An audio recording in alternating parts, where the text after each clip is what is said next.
Let's get right into it. Number 10.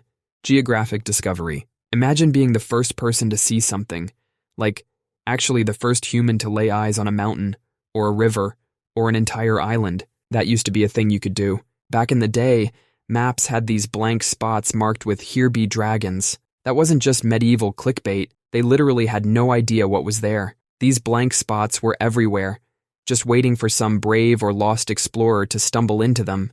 But then we got really good at finding stuff. First, we invented better boats and navigation tools. Then planes came along, and suddenly you could see everything from above. But the real party pooper is satellites. These space spies can spot a golf ball from orbit, which means there's basically nowhere left to discover. The last major geographic discovery was in 1976, an island off the coast of Greenland, and even that wasn't exactly mind-blowing. We knew something was there, we just hadn't mapped it properly. Today, on the surface, we've seen it all. Google Maps has better pictures of your backyard than you do. The scariest part is we mapped the entire world in less time than it took humanity to invent the sandwich. We went from "Here be dragons" to "Here be your Amazon delivery driver's exact location" in just a few centuries.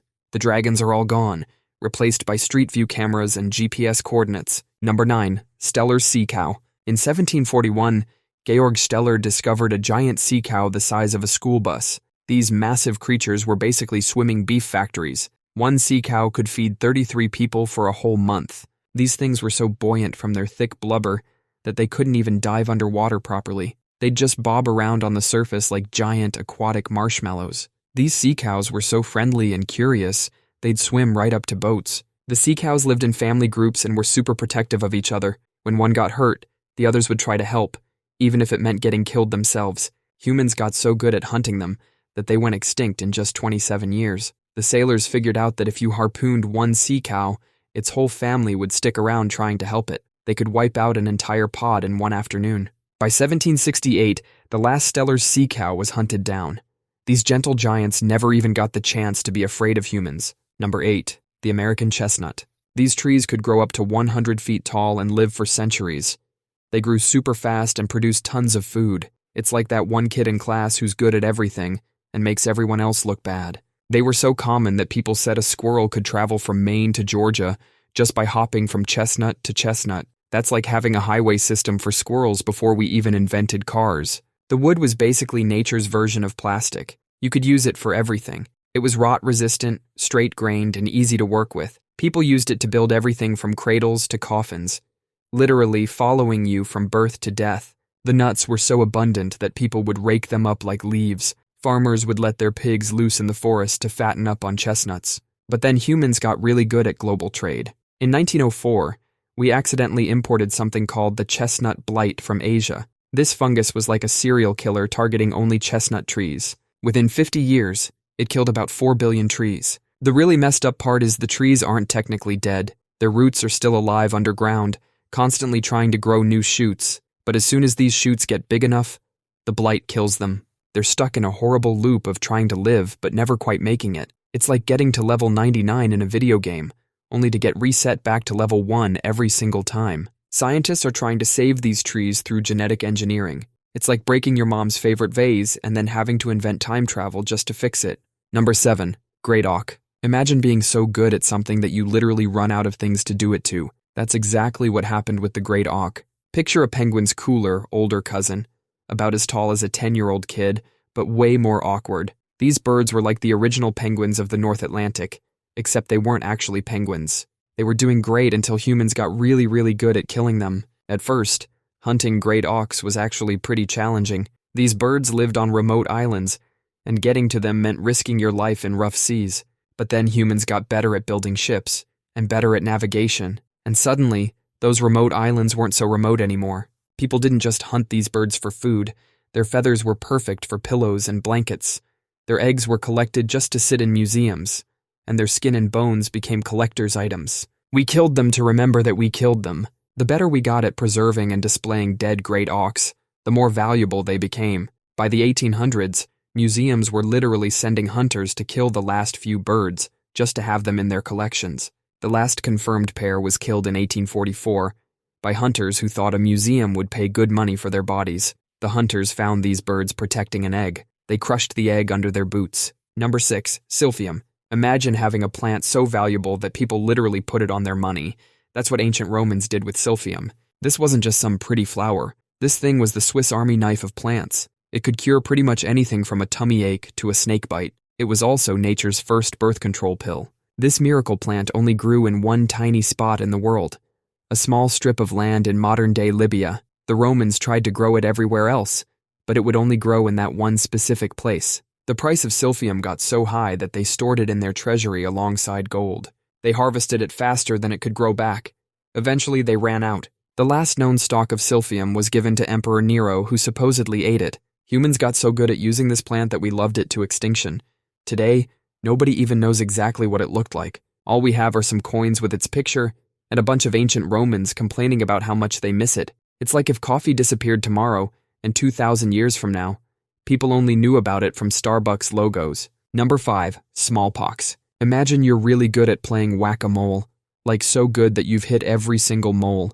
But instead of winning a prize at the carnival, you've just eliminated one of humanity's deadliest enemies. That's basically what happened with smallpox. For thousands of years, this virus was humanity's worst roommate. It killed about 3 out of 10 people it infected and left survivors with scars that made puberty acne look like a beauty treatment. But then, humans did something amazing. We actually managed to completely wipe it out. Not just, oh, it's rare now, like some endangered species. We're talking full-on extinction, like the dodos, but on purpose. The last natural case was in 1977, which makes smallpox the first disease we've ever completely eliminated from nature. Even though we killed every smallpox virus in the wild, we decided to keep some samples, just in case. It's like defeating a supervillain but keeping their DNA in a vault, because science. Currently, there are only 2 places in the world that officially have smallpox samples, one lab in America and one in Russia. Think of it like keeping your ex's number just in case of emergency, except in this case, your ex killed more people than all the wars in the 20th century combined. These labs are basically like maximum security prisons for viruses. The security is so tight that scientists have to go through more checks than a teenager coming home past curfew. We're keeping alive a virus that most people aren't vaccinated against anymore. It's like keeping a time bomb in a vault and slowly forgetting how to defuse it. If smallpox ever got out, it would be like releasing a horror movie monster into a world that's forgotten how to fight back. Number 4. The Caribbean monk seal's fatal trust. A creature that literally trusted humans to death. Columbus on his second voyage in 1494 spotted these creatures lounging on the beach. They looked at him with big curious eyes and didn't run away. Easy meal. That's exactly what everyone thought for the next 500 years. These seals were like the golden retrievers of the ocean. When humans showed up, instead of fleeing, they'd waddle over to check us out. They had no fear response to humans at all. Being friendly to humans is basically a superpower in reverse. These seals would just chill on the beach, completely exposed, while humans walked right up to them. It's like if you saw a stranger breaking into your house and decided to offer them coffee. Even after centuries of hunting, they never developed a fear of humans. They just kept thinking, hey, maybe these guys with clubs want to be friends. These trusting seals were literally rendered into oil. Their blubber was used for machine lubrication, their skin for leather, and their meat for food. The last confirmed sighting was in 1952. Scientists spent decades searching for any survivors. In 2008, they finally made it official. The Caribbean monk seal was extinct. The first seal species wiped out by human activity. Trust killed the Caribbean monk seal. Number 3. Moa birds. The Moa birds lived in New Zealand for millions of years. No natural predators, plenty of food, and they had gotten so comfortable that they completely forgot how to fly. These guys were absolute units. The largest species stood about 12 feet tall. That's taller than 2 Danny DeVitos standing on each other's shoulders. They were basically walking feather-covered tanks. But then humans showed up, and everything went downhill faster than a penguin on a waterslide. The Maori people arrived in New Zealand around 1300 AD and found these giant birds just standing there, basically a KFC combo meal on legs that couldn't even fly away. The Moa had absolutely no fear of humans. They'd just stand there, probably thinking, oh, look at these weird new friends. We weren't friends. These birds were so chill that hunters could literally walk right up to them and bonk them on the head. It was like playing the world's easiest game of whack-a-mole, except the moles were giant and delicious. Within just 100 years of humans arriving, all 9 species of Moa were gone. That's faster than most people take to finish watching their Netflix watch list. The extinction was so thorough that when European settlers arrived centuries later, they thought the Moa was just a myth. There was this eagle, called Haast's eagle, that used to hunt moas. It was the largest eagle that ever existed. When the moas disappeared, these eagles lost their only food source and went extinct too. We didn't just kill the chicken, we killed Colonel Sanders too. Number 2. The passenger pigeon's impossible numbers. Imagine you're living in 1800s America, and the sky suddenly goes dark. Not because of clouds or an eclipse, it's because there are so many birds flying overhead that they're literally blocking out the sun. These were passenger pigeons, and their numbers were absolutely insane. We're talking about billions of these birds. One flock in 1866 in southern Ontario was recorded as being 1 mile wide and 300 miles long. That's about the distance from New York to Washington, D.C. It took 14 hours for this single flock to pass overhead. Scientists estimate it contained around 3.5 billion birds. That's more birds in one flock than all the birds currently in North America combined. When these massive flocks would land to rest, their combined weight would literally snap thick tree branches. The sound of their wings was described as being like rolling thunder. Then humans got really good at killing them. First came the telegraph, which let hunters track where the flocks were moving. Then came the railroads, which could ship millions of dead birds to cities. Professional hunters could kill up to 500,000 birds at a single nesting site. They'd even kill the baby pigeons by cutting down entire trees or setting them on fire. The birds were so cheap that farmers would feed them to their pigs. Some were just killed for sport and left to rot. And because these pigeons only laid one egg at a time, they couldn't reproduce fast enough to keep up. In just 50 years, we went from billions of passenger pigeons to 0. The last passenger pigeon ever, named Martha, died alone in the Cincinnati Zoo in 1914. So next time you hear someone say there's plenty more fish in the sea, remember the passenger pigeon, because it turns out we absolutely can kill them all.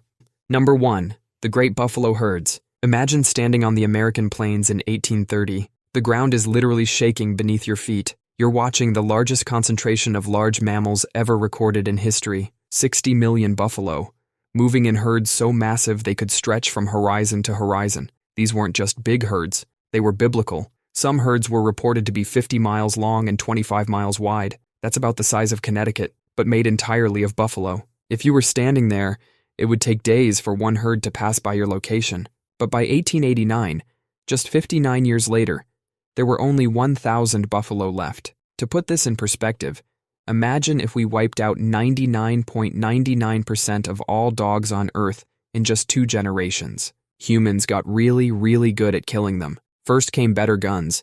The Sharps rifle could kill a buffalo from half a mile away. Then came the railroads, splitting the great herds and making it easy to transport buffalo products. The U.S. government actually encouraged this mass slaughter. They knew that if they could wipe out the buffalo, they could control the Native American tribes who depended on them. One general famously said, "Kill every buffalo you can. Every buffalo dead is an Indian gone." The hunters got so efficient that they could kill 250 buffalo in a single day. They'd usually just take the tongue and the hide, leaving the rest to rot. By 1870, they were killing about 2.5 million buffalo per year. The bones were ground up for fertilizer. The hides were turned into machine belts for the Industrial Revolution. Buffalo bones were even used to refine sugar. For years, your great-great-grandparents were probably sweetening their tea with sugar processed using buffalo bones. The scale of this slaughter was so massive that by the 1880s, you could walk for days across the plains on nothing but buffalo bones. There were so many bones that people made a living just collecting and selling them. For Native Americans, this was apocalyptic. Imagine if someone came along and wiped out every grocery store, clothing store, and hardware store you depend on. That's what losing the buffalo meant to them. Today, there are about 500,000 buffalo in North America. That might sound like a lot, but that's still less than 1% of what used to roam the plains. It's like having just one person left in New York City and calling it a comeback. That's all for today. I'll be making similar videos in the future. Subscribe to see them.